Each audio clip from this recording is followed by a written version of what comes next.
Hola, ¿qué tal, butaqueros? Bienvenidos a un nuevo programa de Butaca 80 en esta sección de entrevistas. Tenemos la dicha, la fortuna y la alegría de recibir en esta ocasión a esta chica que es una cineasta especializada en sonido y que ya tiene en su haber más de 10 películas, cerca de 30 a 40 proyectos en el cine y que, bueno, nos va a platicar en esta ocasión de su quehacer y de su vida. Ella es Liliana Villaseñor, la chica del boom.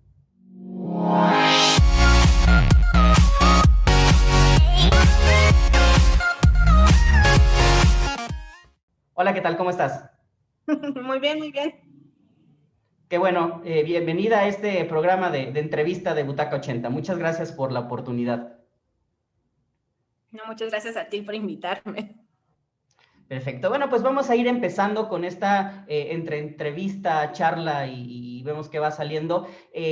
Hablar un poquito del cine. En la presentación yo decía que eras cineasta, especializada en sonido y demás, pero antes de todo esto, pues eres una persona, eres una mujer, eres una joven y quiero que nos platiques un poquito esto. ¿Quién es Liliana Villaseñor?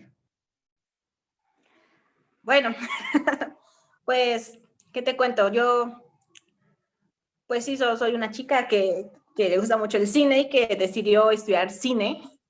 Y justamente cuando empecé a estudiar cine, descubrí que me gustaba mucho hacer sonido para cine. Entonces, yo como le digo a la gente, pues yo estudié cine, yo no estudié ingeniería en audio. Entonces, si tú me pides que te acondicione tu cuarto como toda la acústica y todo eso, paso. Así de, yo también soy de área 4 de artes y humanidades. Yo casi no sé de cálculo, o sea, yo sé derivar X, pero así como que no soy ingeniera en audio. Yo soy cineasta y hago sonido para cine. Sin embargo, como especialista en sonido para cine, he intentado así educarme lo más que se pueda, sobre todo en ese ámbito, sonido para cine. Perfecto. Y fuera de esto, algo que te guste hacer, cuando no estás haciendo cine, ¿qué estás haciendo? ¿No? Yo creo que durmiendo, porque el cine es muy demandante, ¿no? Pero bueno, aparte de esto, ¿qué te gusta hacer en tus momentos libres? No sé. Bueno, soy, soy una persona muy inquietita, por ejemplo, siempre me gusta estar como que en la calle. Eh, me gusta mucho, me gusta mucho hacer deporte, deportes individuales como por ejemplo, yo era deportista cuando estaba en la preparatoria y en la secundaria. Yo practicaba karate, así mis 3 horas, mis 3 horas hacia el día y entrenaba sábados y domingos. Era deportista. Hace poco, antes de la pandemia, había descubierto lo que era la escalada y estaba aprendiendo a escalar en estos, pues sí, en las paredes de escalado, pero luego vino la pandemia y se cerró todo y ya no he continuado pues mi entrenamiento. Pero sí soy una persona muy inquieta que le gusta estar como que al aire libre. Me gustan mucho los videojuegos, juego videojuegos, juego Mario Kart, juego Crash, juego Resident Evil. Me gustan mucho los videojuegos. Y la verdad es que me gusta mucho ir al cine. En mis tiempos libres, cuando no estoy haciendo películas, veo películas. Muy bien. Eso es muy bueno. Es un buen hábito. Y, por ejemplo, aquí, bueno, ya hablamos un poquito de lo que te gusta, pero ¿cómo fue que Liliana o la chica del boom dijo, creo que me voy a dedicar al cine, ¿no? Porque a veces, muchas veces de niños dices, ah, yo voy a ser bombero, voy a ser astronauta, ya después nos bajamos un poquito, o alguien nos tira de ese imaginativo y decimos, no, pues creo que no puedo ser un astronauta, ¿no? Creo que mejor voy a ser abogado, ¿no? Por decir alguna cuestión. Entonces, ¿en qué momento tú decides o en qué momento tú dices, creo que es por aquí, creo que es por el lado del cine? Uf.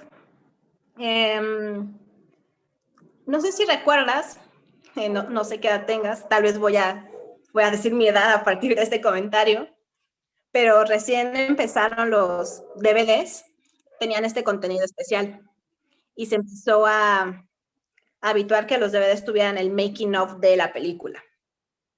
Y ya, o sea, yo como que tenía siempre el hábito de yo veía mi película y después me veía el making of.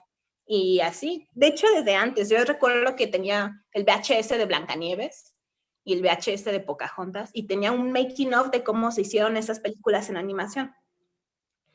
y como que siempre me interesó saber cómo se hacía.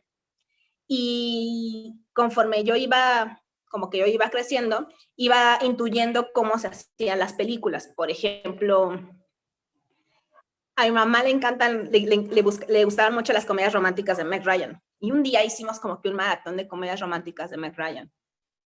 Y yo recuerdo que el tercer día dije, ¿ya te diste cuenta que todas las películas de Meg Ryan son iguales? Entonces, como que hacía a los 9 años, dije, ay, o sea, Meg Ryan va a conocer a alguien y luego se van a enamorar y luego se van a pelear y luego van a regresar y van a terminar juntos para siempre.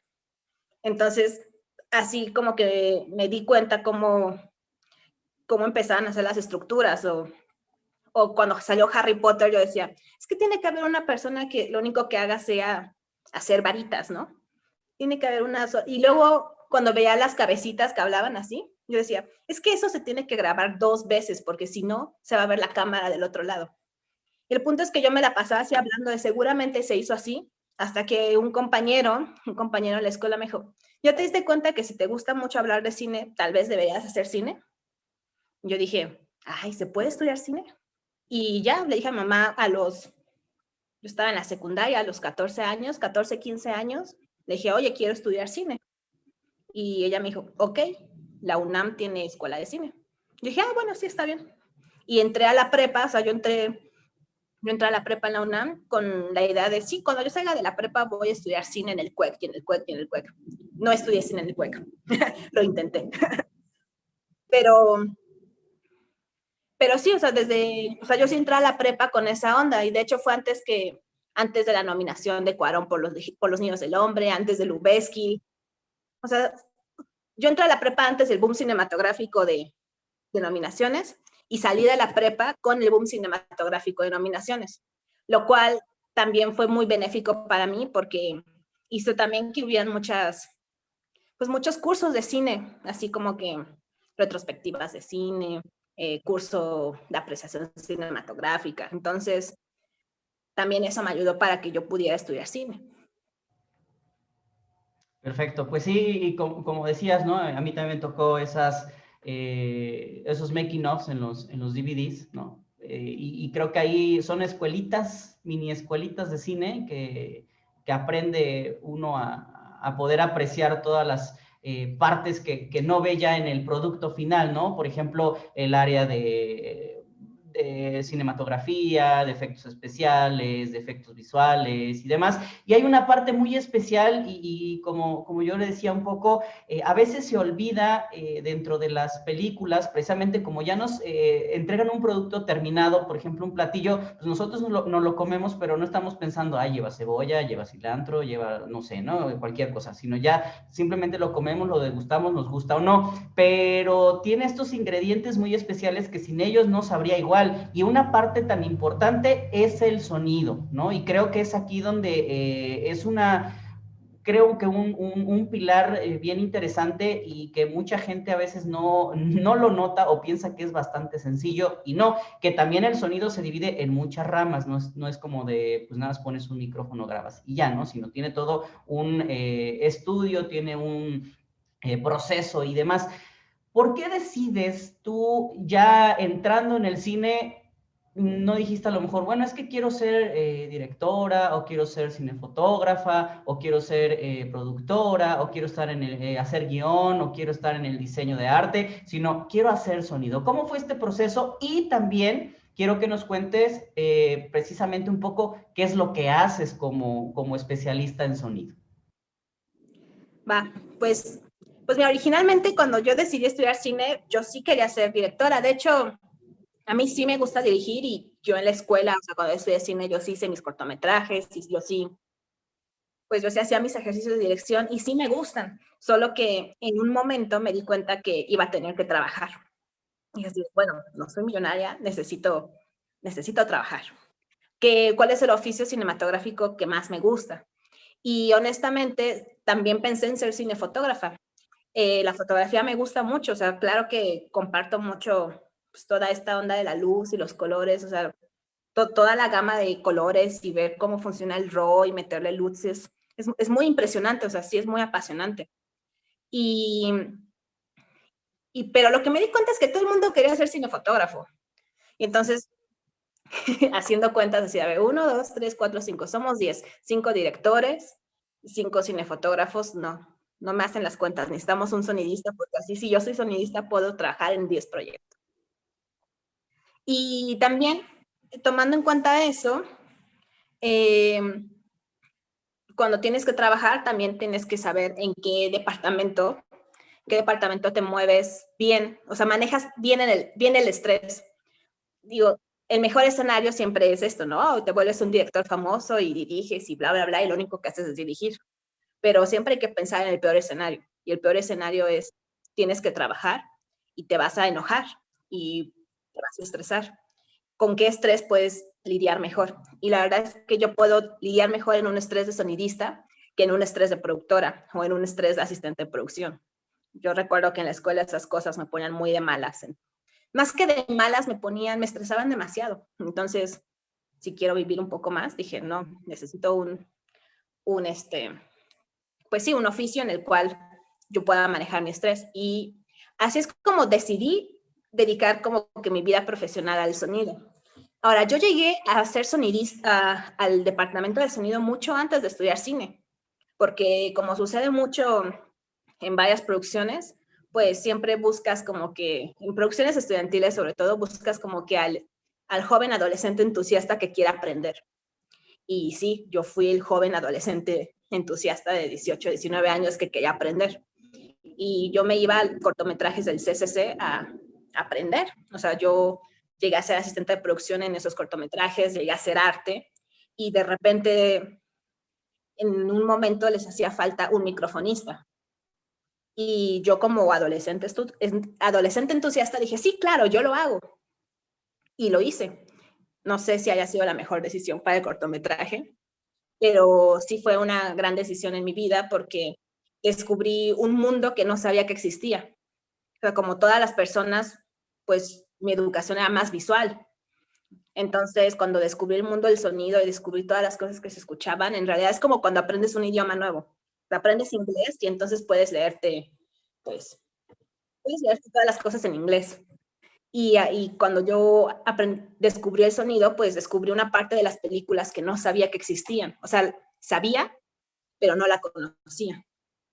Y ya, o sea, cuando entré a la escuela de cine, me emocionaba mucho la clase de sonido porque era algo que yo había descubierto mucho antes y o sea, sí me maravilló esa onda de estar escuchando y que los ambientes y que en realidad todo suena, todo en la vida suena, pero no nos damos cuenta. Y ya, o sea, como que ese descubrimiento con mi decisión profesional hizo que yo me convirtiera en sonidista. Muy bien. Y por ejemplo, a grandes rasgos, ¿cuál es tu labor dentro de un cortometraje o dentro de una película? Sabemos que hay diferentes áreas, no nada más es sonido y ya, ¿no? Está el sonidista o el editor de sonido, el microfonista o demás. ¿Qué es en lo que tú te has desempeñado? ¿Qué es lo que te gusta más? Cuéntanos un poquito de qué hace en general un sonidista. Bueno, yo me he desempeñado en casi todas las áreas de sonido, porque también cuando descubrí que me gustaba hacer sonido, descubrí que me gustaba hacer el sonido total de una película. Tengo más experiencia haciendo sonido directo y haciendo sonido directo he sido tanto microfonista como sonidista de directo. Ahora, ya así en términos más específicos, el sonidista de directo es la persona responsable de grabar con claridad los diálogos de la película. Digo los diálogos porque la forma en la que se hace cine en México es un cine en el cual prevalece como una estructura principal el sonido de la locación. Hay otros países o hay otros esquemas de producción donde los diálogos se doblan después en una postproducción y el sonido es un sonido de referencia. Sin embargo, en esos esquemas de producción, el sonido de referencia que se graba es un gran sonido de referencia porque los actores tienen que escucharse. Pero en México, donde la principal estructura es el sonido directo, el sonidista tiene que grabar lo más legible que se puedan los diálogos y otras cosas, que sería como que grabar ambientes dentro de una película, grabar los sonidos más relevantes, dramáticamente relevantes del guión, o sonidos como, yo les digo sonidos endémicos, como por ejemplo estás haciendo una película de época, pues te tienes que hacer una biblioteca de los carros de época, porque si no, quién sabe cómo van a conseguir en postproducción esos sonidos de época. O más endémico, estás haciendo un documental en la sierra, entonces volver a ir a esa sierra es muy complicado porque tienes que llegar al aeropuerto y luego 12 horas en terracería. Entonces tú tienes que sacar ambientes y fauna y todas las cosas que existan en ese lugar para que después alguien los pueda utilizar. Entonces, básicamente eso es lo que hace el sonidista de directo. Muy bien. Y, por ejemplo, ¿qué hace un microfonista? ¿Qué hace un diseñador de sonido en general? Bien, el sonidista de directo es el responsable del sonido en el set. El diseñador sonoro es como, no es ambiguo, pero no hay como que una claridad en esta onda de los créditos, en el sentido de, existe una figura llamada el supervisor de sonido, existe el diseñador sonoro, y en algunos países existe el director de sonido. Si nos vamos, por ejemplo, a lo que dice John Purcell en su libro de edición de diálogos, donde te desglosa todo el crew de la postproducción, te dice que en Estados Unidos el supervisor de sonido es como una especie de coordinador, como el coordinador de arte. O sea, es una persona que se encarga de hacer todo el management. Saca cotizaciones, arma su equipo, se comunica con el director, y el diseñador sonoro hace las cosas creativas. En México sí existe la figura de supervisor de sonido, pero generalmente el supervisor de sonido es también el diseñador sonoro. O sea, aparte de tener que hacer las cotizaciones, manejar su propio equipo, manejar al director, hablar con los productores, también se pone a diseñar y a editar diálogos, a veces se pone a editar ambientes. Pero esas dos figuras serían como que el responsable del sonido en la postproducción. Eso cuando hablamos de cabezas. El microfonista es, en sonido directo, el equivalente al foquista. Muchas personas piensan que el microfonista en realidad puede ser cualquier persona, cualquier chico adolescente entusiasta con muchas ganas de aprender. Pero en realidad, cuando lo hablamos en términos generales, el microfonista es como el foquista y los micrófonos son como los lentes. Entonces, el microfonista es aquella persona que se encarga de poner micrófonos, de operarlos, de poner el micrófono en foco, porque los micrófonos tienen su propio foco. Y además hay una figura que está en peligro de extinción aquí en México que se llama el cablista. Y el cablista en realidad es el equivalente al second de foto. Muchas personas piensan que el cablista en realidad es la persona que está cargando las cosas. Y sí, pero también el second de foto también es la persona que está cargando la Pelican con los lentes. Pero el cablista no solamente tiene la función de cargar cosas o de cargar los cables. El cablista en secuencias muy complicadas se puede convertir en una segunda caña, en un segundo microfonista. El cablista también tiene que ser la persona que tiene como que el control de las pilas, así de, al personaje 1 le pusimos la baliera a las 8 de la mañana, son las 10 de la mañana, ya se le van a estar acabando las pilas, hay que cambiárselas. También el cablista es la persona responsable de entregar Comtex, o bueno, Comtech es la marca, se llama IFB, que son monitores de recepción en la cual el director está escuchando el sonido directo que yo estoy grabando, porque si tienen un long shot y el personaje está hasta el fondo, el director desde su monitor no escucha, entonces el sonidista le tiene que pasar sonido. Y el cablista es la persona responsable de entregarle al director esas cosas. Y muchas veces el cablista llega a tener conocimientos de electrónicas. Por ejemplo, los lavaliers, que son los micrófonos de, la gente le dice el micrófono de corbata, ajá, o el de solapa. Muchas veces esos micrófonos son los que más se descomponen. Y entonces los cablistas llegan a tener conocimientos de electrónica y se descompone uno y lo están reparando mientras el sonidista y el microfonista pues está trabajando. En realidad, el cablista en Estados Unidos se llama utility man, que es el que tiene todas estas funciones. te digo, está en peligro de extinción porque muchas personas no quieren, no sé por qué, pero tratan que el sonidista a veces se vaya solo, a veces no quieren que lleven microfonista y muchas veces el cablista ya ni siquiera entra en los presupuestos. Pero como te acabo de explicar, el cablista es una persona muy importante y su equivalencia es al second de cámara. Aún si su función fuera cargar, es muy importante porque, por ejemplo, yo tengo una frase muy famosa cuando voy a los rodajes, les digo, dame tiempo porque son muchas cosas que hacer y solo hay una Lili. Entonces, pues sí, ¿no? Si tenemos que cambiar de locación y todo esto, y además hay que recoger micrófonos, hay que cambiar pilas, y tengo que recoger Comtex, y además tengo que mover todas mis cosas al siguiente set, o sea, sí lo voy a hacer, pero me voy a tardar más. Aunque la única función del cablista sea cargar, es muy indispensable. Y bueno, eso ya, hablando como que del término de sonido directo, es cablista, microfonista y sonidista. Ahora, volviendo al tema de la post, tenemos al supervisor de sonido o diseñador sonoro, o supervisor y diseñador sonoro, según el esquema de producción que tengamos. Y esta persona, el responsable del sonido de la postproducción, de la postproducción de sonido, va a armar su propio equipo, su propio departamento. En la postproducción existe editor de diálogos, editor de ambientes, diseñador de efectos, de hard effects, diseñador de efectos, diseñador de folies, y hay un supervisor musical. ¿Qué hacen todas estas personas? El editor de diálogos, por muy bueno que sea el sonidista de directo, siempre hay cosas que se meten, ¿no? Puede pasar un motor, el actor pudo haber dicho yo, y en el momento en el que hace yo, se puede golpear, o simplemente cuando hablas mucho, la lengua se te empieza a secar y haces muchos clics con la boca. Entonces es necesario que todos los departamentos de la postproducción de sonido tengan a fuerzas un editor de diálogos. Y este editor de diálogos va a quitar las salivas, va a quitar la ropa, va a tratar de quitar todos los sonidos que estén mal hechos.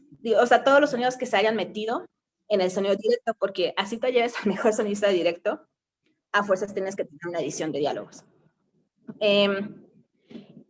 Está el editor de folies, bueno, el supervisor diseñador de folies, que muchas veces el supervisor diseñador de folies tiene personas en su propio cargo, que es el Foley Artist o el Foley Recorder. Este es como que el departamento más lucidor de la post. Y si nosotros vemos los documentales como el de Blancanieves, como el de Wall-E, de hecho, si tú te compras el DVD de Wall-E, hay un documental sobre cómo se hizo el diseño sonoro de Wall-E, y puedes ver que hay personitas arrojando basura y chatarra y jalando resortes. Digo, es el departamento más lúcido. Y es como que el más divertido en cuanto a hacer sonidos. Pero no lo puede hacer una sola persona. O si lo hace una sola persona, necesitas más tiempo. Entonces necesitas a un intérprete de los sonidos, una persona que se grabe esos sonidos, y ya que están todos estos sonidos grabados, necesitas a un editor de estos sonidos. Entonces, el departamento de Foley llega a ser como de 3 personas, o sea, mínimo 3 personas. Luego tenemos al editor de ambientes o diseñador de ambientes. Los ambientes, mucha gente puede decir, sí, si estás en un jardín son los pajaritos, si estás en un interior, pues es un refri. Pero en realidad los ambientes, si tú ves, por ejemplo, un documental que tiene a Pichapong sobre el cementerio del Esplendor, él dice que los ambientes son la banda sonora de la película cuando no hay música. Entonces, bueno, por ejemplo, no sé si escuchas, pero ahorita hay un señor de los camotes ahí hablando. Y bienvenido. Sí. Entonces estamos aquí, imagínate que es una secuencia y entonces yo me estoy peleando contigo y tenemos un silencio incómodo, y en nuestro silencio incómodo de repente se mete el señor de los camotes. Entonces, el diseñador de ambientes decide meter el diseñador de camotes en ese momento de silencio incómodo para crear más tensión. No es solamente poner pajaritos, pero si lo queremos resumir en términos rápidos, sí es la persona que diseña el espacio sonoro de una película. Y diálogos, folies, ambientes, hard effects. Los hard effects pueden variar, o sea, pueden ser desde desde carros hasta, por ejemplo, un accidente de carro, así carro A choca con carro B y ese es el hard effect. No sé, me estoy peleando con alguien y rompo la silla, eso también es un hard effect. Sí, todas estas cosas que están en el límite entre que no son Foley, pero que son muy importantes y que requieren un propio diseño, ese es el diseñador de hard effects. Ahora, en Estados Unidos, como dice el libro de John Purcell de Dialogue Editing, hay una sola persona responsable para todo esto y seguramente tienen muchas más personas trabajando ahí. Pero lo que sucede en México es que muchas veces el diseñador sonoro, el supervisor de sonido es el diseñador sonoro y también el diseñador sonoro es el editor de diálogos o el editor de ambientes o el editor de folies, como sea su especialidad. Y el editor de folies muchas veces es también el editor de... Bueno, y muchas veces el editor de folies también tiene que grabar sus folies. Y muchas veces el de ambientes también hace hard effects. O sea, también hay que entender que, pues sí, el libro de John Purcell dice todo esto, pero en México somos personas orquesta, ¿no? Y bueno, es como el ideal un poco, ¿no? Pero bueno, la realidad es que muchas veces los presupuestos, al menos en Latinoamérica, ¿no? Son bastante menos buenos como en Estados Unidos. Entonces sí, precisamente es ahí donde deriva esta, como tú dices, ¿no? El hombre o la mujer orquesta que de una actividad hacen 5, 6 al mismo tiempo. Y que hay muchas cuestiones que podrían llevarse de manera más ordenada. Yo no puedo decir que mejor, porque pues a lo mejor tú lo haces muy bien todas las cosas o todos los pasos, pero a lo mejor más rápido, más ordenado y demás, ¿no? Pero bueno, creo que esa es una de las realidades que tenemos en el cine mexicano y latinoamericano en general, o bueno, el cine que está lejos de Estados Unidos, ¿no? Creo que es muy común o lejos de la industria cinematográfica, ¿no?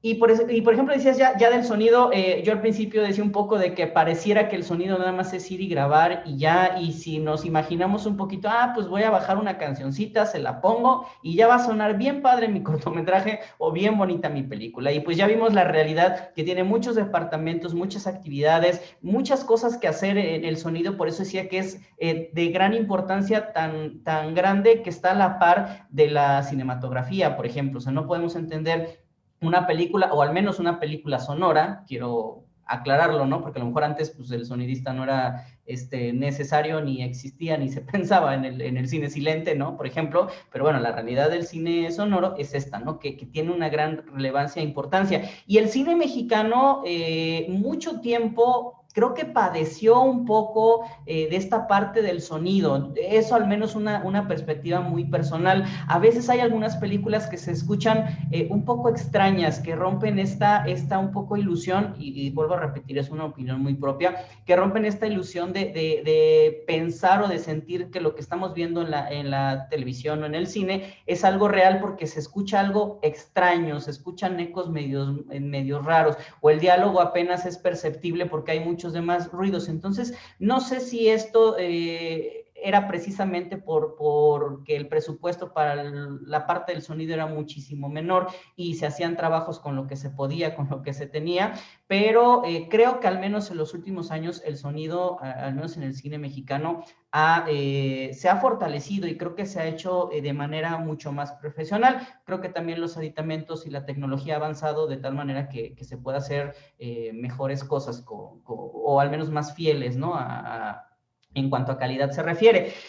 Y aquí es donde quisiera yo entrar un poquito, ya en tus proyectos, ya en tu trabajo que has realizado como sonidista primero, y bueno, después veremos otros proyectos. Por ejemplo, aquí tengo que estuviste en Te Prometo Anarquía, también en Perdida de Jorge Michel, también en El Guardián de la Memoria, un documental, que bueno, varias de estas producciones han viajado por festivales y demás, teniendo algunas nominaciones y tal. También Blanco de Verano, también por ahí una película que casi no se escuchó, Roma, ¿no? Mientras el lobo no está, Perfectos Desconocidos, la serie de Falco y demás. tú has tenido esta oportunidad y es precisamente, iba yo un poquito hasta la pregunta, has trabajado en muchas partes, en muchas producciones, debido también a lo que decías al principio, a lo mejor si eres cinefotógrafa te costaba un poquito más porque hay muchas más personas haciéndola, pero si eres encargada de sonido hay menos y hay más oportunidad de trabajar. Cuéntanos un poquito de estas producciones que mencioné o si quieres alguna otra. ¿Qué te ha parecido trabajar en estas películas? ¿Alguna anécdota? Por ejemplo, digo, se me ocurre en la de Roma, tuvo una mención muy especial en cuestión del sonido. Me parece que ahí estuviste haciendo edición de sonido, ¿no? Sí, bueno, o sea, es cierto que yo he trabajado en muchos de esos proyectos que tú mencionas, pero también sí me gustaría aclarar que, o sea, yo no he sido responsable de todos esos proyectos. Entonces, si por ejemplo Roma, fui parte de los editores de sonido, sin embargo, no fui parte del primer, o sea, del equipo principal. O sea, yo tuve en realidad una labor muy pequeña en la cual era, ayudar a, ayudar a ordenar cierto material de archivo. O sea, habían personas que estaban grabando y como te digo, o sea, películas gigantes, pues necesitan a más personas para estar trabajando. Y básicamente mi trabajo en Roma fue estar como que, fue cortar y ordenar sonidos que iban llegando y luego mandárselos al responsable para que ya los pudiera distribuir. O sea, en realidad a mí me gusta decir que, bueno, o sea, lo que yo hice en Roma fue talacha. Sin embargo, es cierto que Roma tiene un gran diseño sonoro y vamos, o sea, la verdad es que nada, o sea, todo eso gracias al talento del supervisor de sonido, o sea, Sergio Díaz y todo lo que pudo hacer para que sucediera. Te digo, finalmente yo en Roma fui talacha, man. Ni siquiera fui como que parte del o sea, ni siquiera edité diálogos, o sea, ni siquiera fui una persona, o sea, ni siquiera fui parte de los editores principales. Sin embargo, sí edité cosas para que yo espero que en algún momento los hayan utilizado. Pero bueno, Roma fue una película gigante en la cual hubo muchas personas que hicieron lo que yo hice, pero equivalente en sus propios departamentos. Sí, y como dices, o sea, es una película muy grande y que pareciera que la talacha o que esta parte muy metódica o de organizar y demás es minúscula, pero creo que es de ahí es donde parten muchas cosas, ¿no? O sea, si no hubiera personas, en este caso como tú y a otras personas que hicieran ese trabajo, hubiera sido mucho más complicado y seguramente el resultado hubiera sido de mucho menor calidad, ¿no? O más apresurado. Entonces, es una participación igualmente importante, ¿no? Y de las otras producciones que comentábamos un poquito, el Blanco de Verano, El Guardián de la Memoria, Te Prometo Anarquía y Perdida, hiciste algunos folies para la película de Sorén y demás también, diseñadora de sonido para Rosa y Boreal. Cuéntanos un poquito, algún comentario de estas películas. Son muchas y bueno, el tiempo no es tanto, pero si quieres comentar de una, dos o tres, algo muy rápido. Mira, Te Prometo Anarquía es como, no sé si en 10 años siga diciendo lo mismo, pero Te Prometo Anarquía es mi película favorita de todas las películas que he hecho porque fue la primera película que hice y la primera película en la que yo crecí así exponencialmente. La verdad, yo fui microfonista en Te Prometo Anarquía y Axel Muñoz, el sonidista de esa película, o sea, yo estoy súper agradecida con él, así de, él dijo, pa, o sea, vente conmigo a esta película, yo creo que tú lo vas a hacer bien. Y, y yo hice, o sea, y para mí es una gran película porque yo pienso en así, yo veo, hace poco la vi, hubo una muestra en la Cineteca de Julio, y hace poco vi así Te Prometo Anarquía, yo nada más decía, ay, ay, ay, esa escena, ¿no? Porque es la película que ha sido más pesada para mí, más, o sea, en la que yo he crecido más. Entonces, para mí, Te Prometo Anarquía siempre va a ser muy especial. Te digo, yo espero en 10 años poder decir lo mismo de Te Prometo Anarquía, ¿no? Pero hasta la fecha, Te Prometo Anarquía es mi película favorita, así de, uff. Eh, Perdida, lo mismo, fui microfonista en Perdida. Eh, no fue igual que Te Prometo Anarquía, ya conocía mi trabajo, ya sabía lo que tenía que hacer, eh, con más confianza. Pero, por ejemplo, lo que sí te puedo decir, ya como responsable de proyectos, Blanco de Verano o El Guardián de la Memoria. El Guardián de la Memoria fue teóricamente, sí, o sea, fue mi primer largometraje en el que estuve. Fue un documental en el cual se hizo en varias etapas y yo fui uno de los 3 sonidistas. Fui el sonidista de la etapa de invierno y, y bueno, a mí el Guardián de la Memoria me cambió también como persona. O sea, no sé si tú has visto el Guardián de la Memoria, pero es un documental muy fuerte de personas que pidieron asilo político en los Estados Unidos. Entonces, a mí lo que me ha hecho el documental, o sea, cada vez que trabajo en documentales ahora me hace crecer como persona y poner en perspectiva mi vida. Y de hecho, si tú me preguntas así, lo que más me gusta hacer son documentales. Por eso mismo, porque no solo se trata de hacer cine, o no solo se trata del sonido, se trata también de las personas. Entonces, ese también es muy especial para mí. Blanco de Verano es quizás, no fue la primera película en la que fui sonidista, porque antes hice una película que se llama Apapacho, pero era una película canadiense y yo fui la primera, o sea, yo fui como la unidad en México. Pero Blanco de Verano sí fue como la primera película que yo hice completa. Y es una película, y es cuando te pones como que descubres como de lo que eres capaz, ¿no? Para mí es muy, muy importante así tienes aquí el equipo y descubres las limitaciones de tu propio equipo, limitaciones de tu propio ser.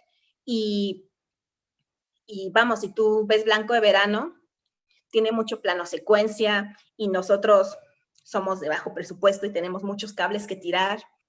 Y, y es eso, el tener que improvisar y hablar mucho con tu microfonista, así de, oye, ayúdame, ¿cómo vamos a hacer esto? ¿Cómo vamos a hacerlo del antro? ¿Cómo vamos a esconder nuestro cable porque no tenemos receptores inalámbricos para el boom? Y eso es lo que yo descubrí, por ejemplo, en Blanco de Verano, es que siempre hay que estar como que un paso adelante de tu secuencia. O sea, le estás leyendo y, bueno, vamos a hacer esto, pero probablemente Foto decida hacer esto, entonces tenemos que buscar la forma de solucionarlo antes de que nos lo planteen, estar en constante diálogo con el microfonista. Y eso sí te puedo decir de Blanco de Verano y del Guardián de la Memoria. Y te puedo decir así como que más cosas. Por ejemplo, Rosa es la película guatemalteca en la cual yo hice diseño sonoro, pero también yo le hice sonido directo a esa película y la hicimos en Guatemala.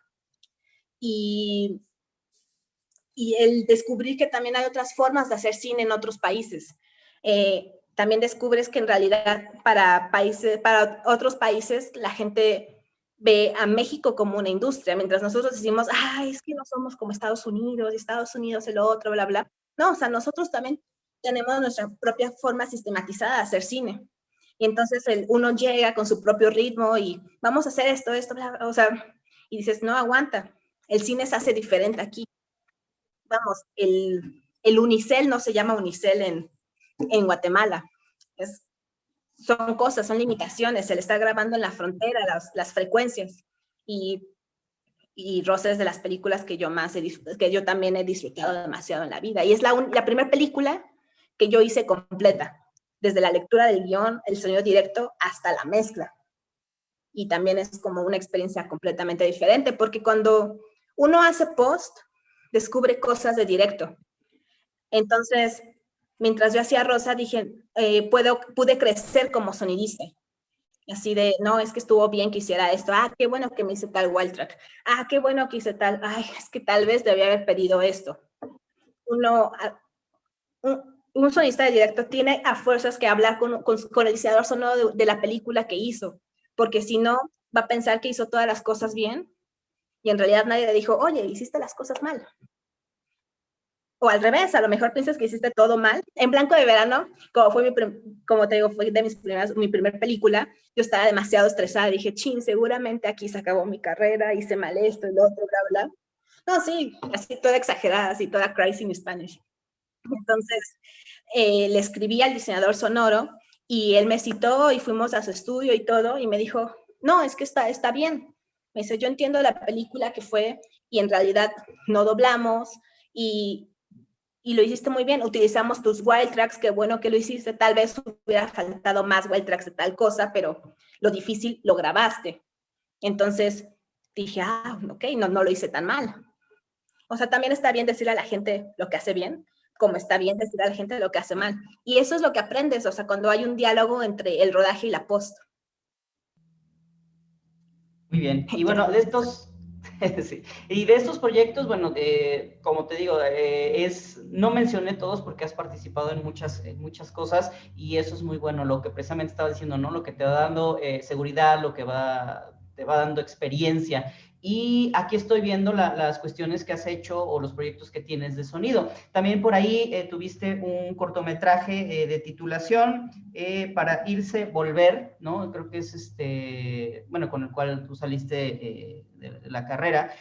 Y actualmente estás, creo que en postproducción de tu cortometraje como directora, supongo también que guionista y muchas otras cosas, de Amanda. Cuéntanos un poquito de este cortometraje. Sí, Amanda es un corto que empecé a escribir hace 4 años. Eh, bueno, uno piensa que cuando sale de la escuela de cine va a poder trabajar y dirigir y hacer muchas cosas, pero hay algo muy interesante que se llama necesitas dinero. Y, y yo empecé a escribir mi guión y pues no tenía dinero para hacerlo. Mi guión se llama Amanda y está en realidad basado en la canción Te Prometo Amanda de Víctor Jara. Yo, yo, yo empecé a escribir como que esta historia de dos jóvenes que se enamoraban y que se iban afuera de una fábrica y que de repente el chavo desaparecía. Pero después de cada tratamiento terminé haciendo un guión de dos jóvenes de prepa que se enamoraban. Y es un guión que en realidad me tardé, o sea, la primera versión la hice como en el 2017. Sí, ya tiene. Y pues la última versión pues la terminé 2 días antes del rodaje, el año pasado, en noviembre. Pero pues yo tenía muchas ganas de hacer este cortometraje y tenía muchas ganas de hacerlo pues, no te voy a decir que de forma bien, porque en realidad no hay una buena manera de hacer cine, pero yo tenía muchas ganas de pagarle a todo mi crew. O sea, como que yo decía, mis amigos me decían, es que lo podemos hacer sin dinero, yo te apoyo, te hago el paro. Pero yo decía, no, es que quiero hacer un corto en el cual yo le pueda pagar a la gente porque pues no quiero que la gente piense que me está haciendo un favor, sino quiero que la gente sepa que en realidad yo, Liliana, valoro su trabajo, porque aunque sean ustedes mis amigos, valoro mucho su trabajo. Y entonces yo estaba como que empeñada en esta idea y en esta idea, y hace 1 año y medio logré terminar mi carpeta y empecé a aplicar como que en cine cortometraje. Y justamente cuando salió estábamos como que al inicio de la pandemia salió la convocatoria de Procine. Procine es el Fondo de Cinematografía de la Ciudad de México. Y te dan poquito dinero, pero te dan, ¿no? Y apliqué a esa carpeta. Recuerdo que el primer mes de pandemia, todo abril, me la pasé así mejorando mi carpeta y mejorando el guión y le hablé a mi amiga productora y me dijo, sí, claro, lo metemos, bla, bla, bla, bla. Y todo ese mes de abril estábamos en la carpeta y ya lo metimos. Y ya con todas las cosas que sucedieron durante la pandemia con el cine mexicano y todo, yo dije, no, seguramente ya va a desaparecer por cine y no nos van a dar nada. Y cuando aparecen los resultados, pues me lo dan, ¿no? Y yo así con cara de, qué buena onda.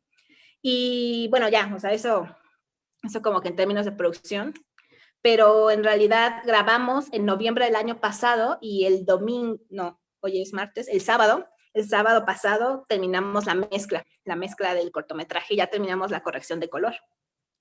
Y te digo, esa es la historia, lo que te acabo de contar, basado en Te Prometo Amanda. Y más que nada, a mí me gusta hablar de este cortometraje como que es un corto hecho con amigos, es un corto hecho en familia, porque todas las personas del crew son mis amigos, personas que he conocido en otros rodajes, personas con las cuales me he ido a tomar una cerveza en cosas que no son de cine, incluso los actores, son actores que yo había conocido en otras películas y actores con los que me llevo bien. Y actores a los cuales yo admiro y actores en los cuales al término del rodaje, pues sí te tomas tu cerveza o hablas con ellos o ya actores con los cuales hasta te cabuleas entre ellos. Entonces a mí me gusta ver como que mi cortometraje como el cortometraje que hice con mi familia. Muy bien, pues gracias por compartirnos esto. Digamos, pensamiento, bueno, no pensamiento, sino una idea de un estreno en algún lugar, en alguna plataforma, lo pretendes mandar a festivales? Pues acaba de abrir Guanajuato, entonces voy a ver si Guanajuato me acepta. Si no, o sea, más que mandarlo a un festival donde no se vea, o sea, bueno, si a mí me aceptaran en Morelia, pues qué chido, ¿no? O sea, claro que todo el mundo quiere estar en Morelia, pero en realidad a mí me gustaría que lo vieran en lugares donde casi no llega el cine. O sea, a mí sí me gustaría que lo vieran en Paracho, en Tuxtla. O sea, a mí sí me gustaría que mi corto pues no estuviera solamente limitado a ir al cine. O sea, yo no tengo problema en hacerlo torrent y subir el torrent. O sea, porque ¿de qué te sirve hacer un cortometraje si nadie lo ve? O sea, sí me gustaría que cumpla su circuito, que algún festival lo acepte, pero en realidad a mí me gustaría que la gente lo vea. En realidad yo no tengo expectativas así de ganar un premio, porque a mí me dieron el premio cuando me dieron el dinero para hacer mi corto. Y yo ya hice mi corto y ahora quiero dárselo al mundo. Muy bien, y antes de ya ir concluyendo la entrevista, ¿algunos próximos proyectos que tengas en mente a futuro, algunas películas, no sé? Pues mira, ahorita con la pandemia, con el COVID, ha estado muy difícil lo que son los rodajes. Muchos se han parado, muchas cosas se han pospuesto y muchos fondos, pues ya sabes, ¿no? Ahora no hay FOPRO, ahora hay FOCINE. Las cosas están cambiando, ¿no? Estoy haciendo ahorita el diseño sonoro de una película en la que yo también hice directo. Es una película zacatecana llamada Las Últimas Plumas. Y es una película hecha así súper independiente, que el director así puso dinero y todo. Y de hecho entramos a mezcla el lunes. El lunes entramos a la mezcla en Splendor. Esta película ganó Impulso Morelia en el 2019. Entonces estamos como que, pues apenas vamos a cobrar el premio. Eso es como que lo próximo que estoy haciendo. Terminando la mezcla me voy a un cortometraje de otro amigo que también ganó Procine. Y son así como que puras cositas chiquitas. En realidad, como que todos los proyectos que uno tiene en puerta o que hemos estado hablando, se han estado posponiendo por pues, el semáforo. O sea, no sé cómo está allá, pero el semáforo aquí técnicamente sigue en rojo. Entonces... Estamos en las mismas, realmente. Sí. Pero bueno, ok. Y la última pregunta, porque aquí sí nada más es por curiosidad. Te hemos contactado vía Instagram y ahí te encontramos como la chica del boom. ¿De dónde viene esa, pues no es apodo, pero sí como esa mota, esa identificación muy particular? La chica del boom. Mira, la gente dice que yo me veo joven, más joven de los años que yo tengo. Y cuando yo empecé a hacer sonido, haz de cuenta por ahí de cuando hicimos Te Prometo Anarquía, o sea, si se estrenó en 2015, le hicimos como en 2014, yo me veía muy niña. Y entonces los rodajes que llegué a tener en esa época, recuerdo que en uno en específico, un gaffer me decía, ay, díganle a la niña del boom que se mueva. Ay, pregúntale a la niña del boom. Y así estuvimos durante 3 días, así el primer día decía, no soy niña del boom, soy Liliana. Y ya para el tercer día dije, ay, sí, ya soy la niña del boom. Y me gustó tanto que antes era la niña del boom. Y hace poco dije, no, ya a ver, ya voy a cumplir 30 años. Ya no puedo seguir siendo la niña del boom. Y de hecho me cambié a la chica del boom para poder vivir los siguientes 10 años como la chica del boom antes de ser la señora del boom. Pero bueno, esa es una identificación muy fácil para poder encontrarte y verte. Aparte que, bueno, lo compartiremos aquí tu Instagram para que sigan viendo tu trabajo. Y antes ya de terminar, nos gustaría hacer un pequeño jueguito, si te parece, si estás de acuerdo. Te vamos a decir 10 palabras y tú nos tienes que contestar con una palabra. Si quieres, puedes contestar con una frase muy pequeña, a lo primero que se te venga a la mente, ¿sale? No sé si te animas, te da miedo. Ay. Ok, a ver, tú me dices una palabra y te respondo con una palabra. Con una palabra, Ok. o si quieres agregar, aparte de una palabra, otra palabra más o una frase muy pequeña, lo puedes hacer, pero de preferencia la primera palabra que se te venga en mente. ¿Te parece? Ok. Bueno, entonces vamos a jugar, a ver qué sale de este experimento. A ver, Muy a ver. bien, vamos a empezar. Cine, Palomitas. juventud, Ah, juventud eterna. mujer, Mujer bonita. televisión, Televisión de plasma. familia, No, mi mamá. México, México. M, acento X, hice yo. sonido, Soy directo. Roma, Roma, Fellini. Amanda, Víctor Jara. para irse. Volver. Muy bien, sí salió. Perfecto. Liliana, de verdad muchísimas gracias por aceptar esta invitación a esta entrevista. Aprendimos mucho, realmente esta parte del sonidista o del especialista en sonido en el área del cine, porque muchas veces, como vuelvo a repetir, no es que se menosprecie, pero se desconoce toda la capacidad y todo el trabajo que se tiene en esta área, que es fundamental para cualquier producción, tanto chica como grande. Tener un buen sonido es muy importante y puede hacer que una película sea incluso buena o puede ser que la película sea o al menos parezca mala, ¿no? Entonces, de verdad, muchas veces por compartir tus conocimientos, tu experiencia, un poquito contarnos lo que ha sido de tu vida en estos últimos años en esta rama del cine. Y pues nada, algún comentario, invitación que quieras hacer a los que te escuchan y te ven. Pues hay como que un comentario que yo quería hacer con algo que tú dijiste. Es que tal vez sí las películas mexicanas sonaron mal en un momento, pero hay que hacer como que una especie de historiografía de lo que es el sonido en México, sobre todo porque el cine de oro, en mi perspectiva, le debe más a Joselito Rodríguez que a Gabriel Figueroa. Entonces, sí es muy importante como que tratar de buscar la forma de rescatar la historia del sonido en México y descubrir por qué hubo un lapso en el cual no sonaba bien y a partir de qué momento empezamos a sonar, empezamos a volver a sonar bien, porque hubo un momento en el que casi fuimos potencia en cuanto al sonido del cine. Y sí es bueno empezar a hacer como que esa historiografía, sobre todo porque este año, creo que este año o el próximo, te tengo que confirmar la fecha, son los 90 años de cine sonoro en México. Entonces, sí es como que un buen dato. Perfecto, sí, ¿no? Estaría interesante por ahí buscar un poquito de eso y también compartido en nuestras redes. Vale. Perfecto, Liliana. ¿Algún mensaje para los que te ven? Pues muchas gracias por escucharme. Hablo mucho, pero puedo hablar más. Y yo contesto siempre que me mandan un mensaje o un mail o un WhatsApp. Entonces, siempre me pueden contactar. Muy bien, pues muchas gracias a Liliana Villaseñor, la chica del boom, que estuvo en esta ocasión con nosotros en esta entrevista de Butaca 80. Como siempre, los invitamos a ver todo nuestro material que compartimos con ustedes en Instagram, en Facebook, en YouTube. Suscríbanse, síganos, denle like a la página y demás para que puedan seguir viendo y disfrutando de estos contenidos. Pues como siempre, me despido de ustedes. Soy su amigo Chucho Sosa. Chao.